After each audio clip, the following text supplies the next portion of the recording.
Hai sahabat semua, perkenalkan, saya Nugroho Setiautomo, mahasiswa program Doktor Manajemen dan Bisnis, School of Business, IPB University, Angkatan 16. Kali ini, saya akan mempresentasikan salah satu model hubungan antara risiko dan expected return suatu sekuritas atau portofolio dengan menggunakan pendekatan Law of One Price atau pendekatan satu harga yang pertama kali dikemukakan oleh Stephen A. Rose pada tahun 1976 yang dikenal dengan nama The Arbitrage Pricing Theory. Presentasi ini merupakan tugas mata kuliah Manajemen Keuangan dan Investasi Lanjut yang diampu oleh Profesor Insinyur Roy Sembel, MBA, PhD, CSA. Mari kita simak video prestasi berikut ini. Arbitrage Pricing Theory atau kita familiar dengan nama APT. Berikut adalah beberapa topik yang akan dibahas pada prestasi kali ini. Ada kurang lebih 11 topik, mulai dari pengenalan APT hingga referensi yang digunakan dalam presentasi kali ini. Yang pertama adalah pengenalan Arbitrage Pricing Theory. Apakah yang dimaksud dengan Arbitrage Pricing Theory itu? Arbitrage Pricing Theory, atau lebih dikenal dengan nama APT, adalah sebuah pendekatan dalam menentukan harga suatu aset berdasarkan pada suatu hukum satu harga atau Law of One Price. Pengertian ini memiliki makna bahwa dua aset yang sama tidak bisa dijual dengan harga yang berbeda. Marcus et al. Pada tahun 2019 menyebutkan bahwa Arbitrage Pricing Theory adalah sebuah teori hubungan antara risiko dan imbal hasil yang diperoleh dari pertimbangan tidak ada arbitrase dalam pasar modal yang besar. Nah, siapakah pencetus Arbitrage Pricing Theory ini?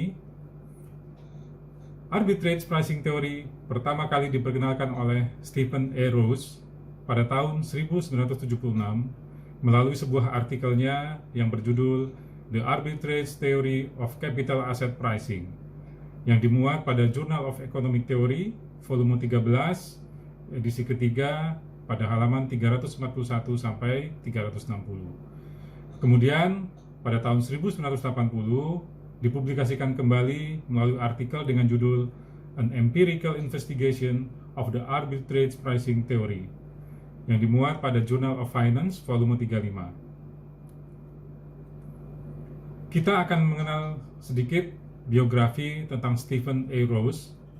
Stephen A. Rose yang hidup pada masa 3 Februari 1944 sampai dengan 3 Maret 2017 adalah seorang profesor financial economics di MIT Sloan School of Management.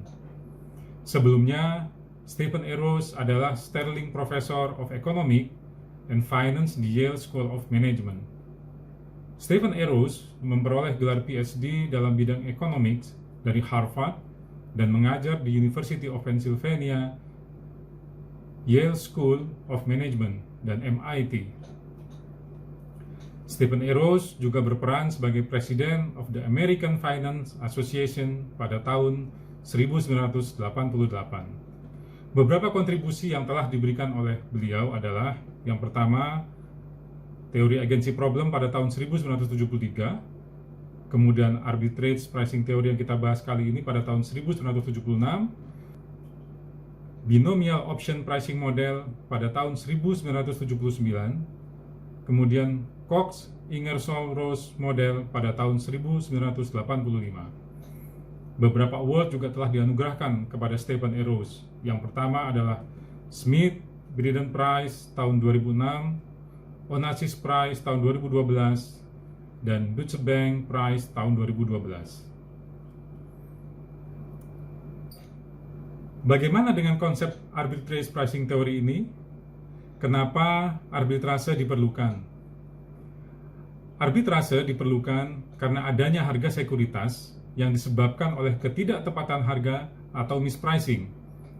Harga misprice ini terjadi bila Harga suatu aset berbeda dibandingkan dari harga yang diprediksi menggunakan model valuasi. Harga suatu aset di sini adalah nilai sekarang dari cash flow di masa yang akan datang yang didiskontokan dengan biaya modal atau cost of capital tertentu. Mispricing dapat memberikan kesempatan kepada investor untuk dapat menjual aset yang mahal dan membeli aset yang murah. Arbitrase berusaha memperoleh keuntungan arbitrase di mana keuntungan tersebut diperoleh dengan modal nol dan risiko nol. Bagaimana dengan pendekatan arbitrage pricing theory ini? APT merupakan suatu pendekatan dalam menentukan harga suatu aset yang tidak hanya didasarkan pada satu variabel saja. Expected return suatu aset merupakan fungsi linear dari berbagai faktor makroekonomi, dan sensitivitas perubahan setiap faktor dinyatakan oleh koefisien beta dari masing-masing faktor tersebut. Seperti pada CAPM atau Capital Asset Pricing Model, APT juga menggambarkan hubungan antara risiko dan ekspektasi imbal hasil. Berikut adalah formula dari APT, yaitu R, I pada periode tertentu sama dengan alfa atau konstanta ditambah beta I1 F1T ditambah beta I2 F2T ditambah beta I3 F3T sampai dengan beta IK FKT dan EIT, di mana RI T adalah tingkat pendapatan sekuritas I pada periode T, alfa adalah konstanta, beta IK adalah sensitivitas pendapatan sekuritas I terhadap faktor K, FKT adalah faktor K yang mempengaruhi pendapatan pada periode T, dan E adalah random error. Bagaimana dengan asumsi dasar arbitrage pricing theory ini? Rayleigh pada tahun 2000 memberikan 3 asumsi dasar dalam penggunaan APT, yaitu yang pertama, pasar modal dalam kondisi persaingan sempurna.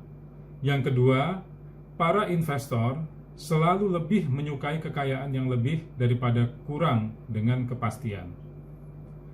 Pendapatan aset dapat dianggap mengikuti K model faktor.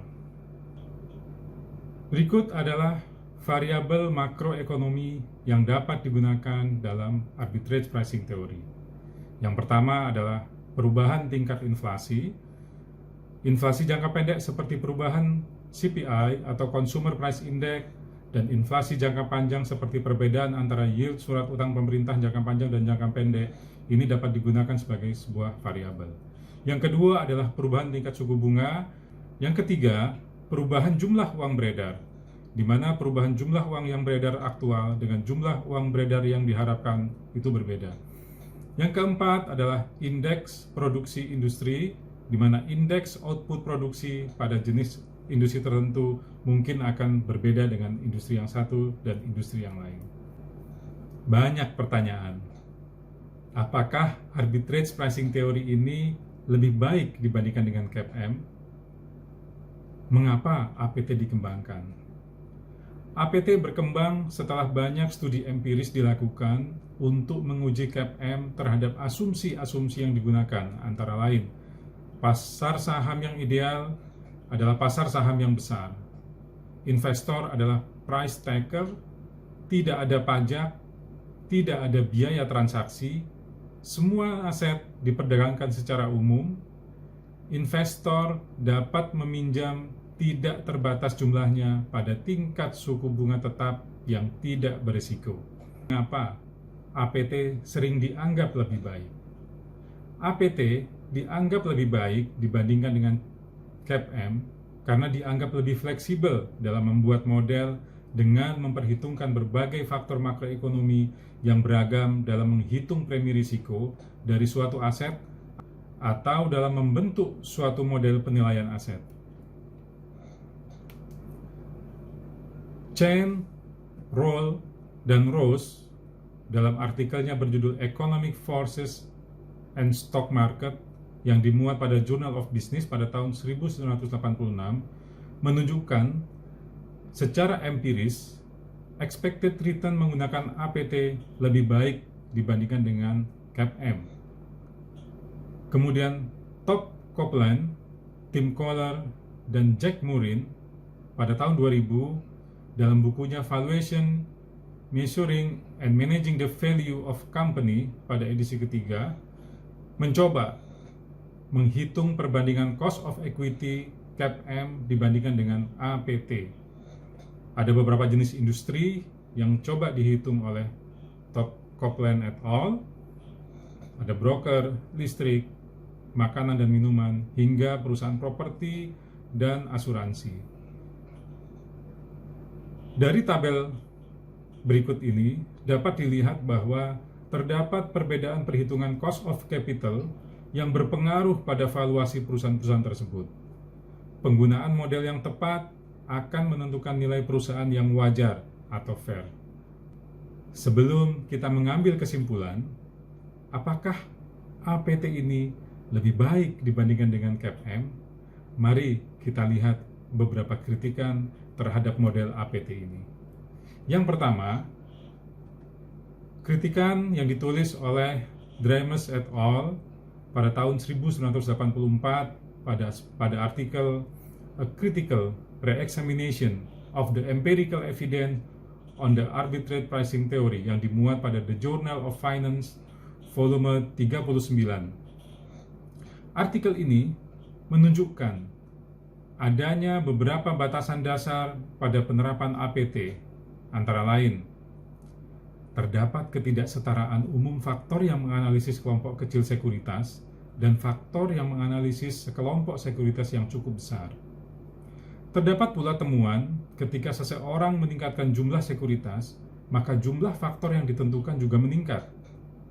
Peningkatan jumlah faktor dengan kelompok sekuritas yang lebih besar ini tidak dapat dengan mudah dijelaskan dengan perbedaan antara faktor risiko berharga dan tidak berharga, karena tidak diizinkan untuk melakukan pengujian apakah faktor risiko tertentu diberi harga menggunakan prosedur analitik faktor.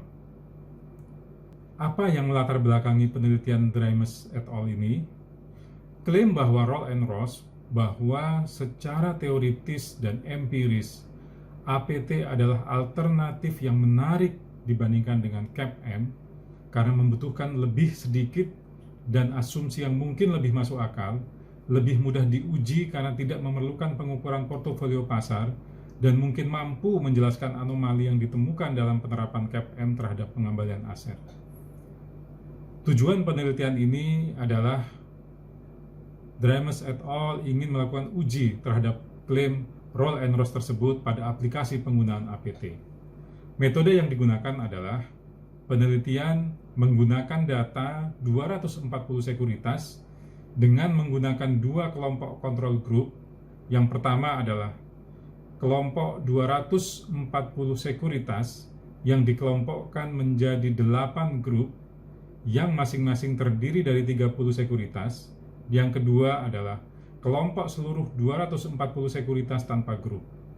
Metode empiris dilakukan untuk mengukur besaran hubungan antara variabel data sekuritas dalam grup dan non-grup menggunakan covariant matrix. Adapun hasil penelitian Dreymes et al. Menyatakan bahwa menganalisis kelompok kecil sekuritas menghasilkan makna yang tidak jelas atau unclear, sehingga APT membutuhkan jumlah data yang cukup besar atau string low and large number.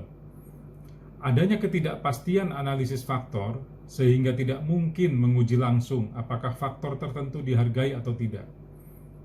Kesimpulan Roll and Ross bahwa ada 3-5 faktor tidak tampak kuat dari hasil penelitian menunjukkan bahwa banyaknya faktor yang ditemukan tergantung pada ukuran kelompok sekuritas yang diteliti. Risk-free rate tidak konsisten dan berbeda-beda pada tiap grup data. Maka Dreymes et al. Menyimpulkan bahwa metode empirisnya dapat menunjukkan beberapa kelemahan dari aplikasi arbitrage pricing ini. Yang kedua, kritikan yang disampaikan oleh J. Senken pada artikel The Arbitrage Pricing Theory, Is It Testable? Yang dimuat pada The Journal of Finance volume 37 nomor 5 tahun 1982. Artikel ini memiliki challenge bahwa APT secara inherent lebih rentan terhadap verifikasi empiris daripada CAPM. Formulasi biasa dari implikasi yang dapat diuji dari APT terbukti tidak memadai karena menghalangi perbedaan pengembalian yang sangat diharapkan yang secara teoritis dicoba untuk menjelaskan. Perpanjangan kompetitif equilibrium yang baru mungkin pada prinsipnya dapat diuji. Namun, untuk menerapkan tes tersebut, pengamatan pengembalian pada portofolio pasar yang sebenarnya tampaknya diperlukan. Apa latar belakang penelitian Schenken pada tahun 1982 ini? Bahwa kemampuan APT dalam mengakomodasi beberapa sumber risiko sistematis telah dianggap banyak orang sebagai keuntungan dibandingkan dengan CAPM. Namun demikian, pengujian terhadap APT terbukti belum memadai karena menghalangi perbedaan return yang diharapkan yang dapat dijelaskan oleh teori tersebut. Adapun tujuan dari penelitian ini adalah memberikan kritik perspektif pada bidang penelitian empiris untuk menguji apakah APT secara inherent lebih rentan untuk verifikasi empiris dibandingkan dengan CAPM. Metode yang digunakan adalah penyelidikan empiris dari APT telah dicoba untuk menguji proposisi sebagai berikut. Jika suatu set pengembalian aset sesuai dengan model K-faktor, maka diharapkan vektor kembali sama dengan kombinasi linear dari vektor satuan dan vektor faktor loading atau FL. Hasil penelitian J. Schenken menyatakan bahwa uji tes APT harus diterapkan pada set data yang terbatas. Namun demikian, dengan jumlah yang terbatas, maka square deviation juga terbatas dan bukan merupakan kondisi ideal yang dapat diuji secara empiris. Competitive equilibrium analysis memiliki peran hubungan ekonomi tertentu dalam menentukan aset pricing. Analisis faktor tidak dapat dijadikan alat yang memadai untuk mengidentifikasikan return dari komponen acak yang harusnya relevan dengan aset pricing. Analisis faktor hanya peduli dengan korelasi statistik dan buta terhadap pertimbangan ekonomi agregat.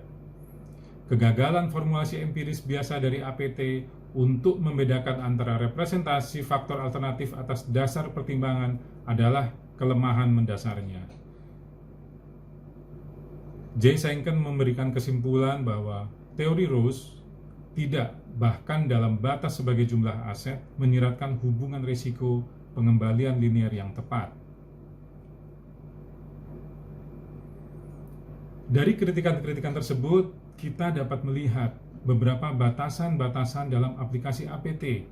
Yang pertama, adanya perubahan faktor pada periode waktu. Periode waktu dapat berubah data-data faktor, sehingga model yang valid pada periode tertentu belum tentu valid untuk periode berikutnya. Yang kedua,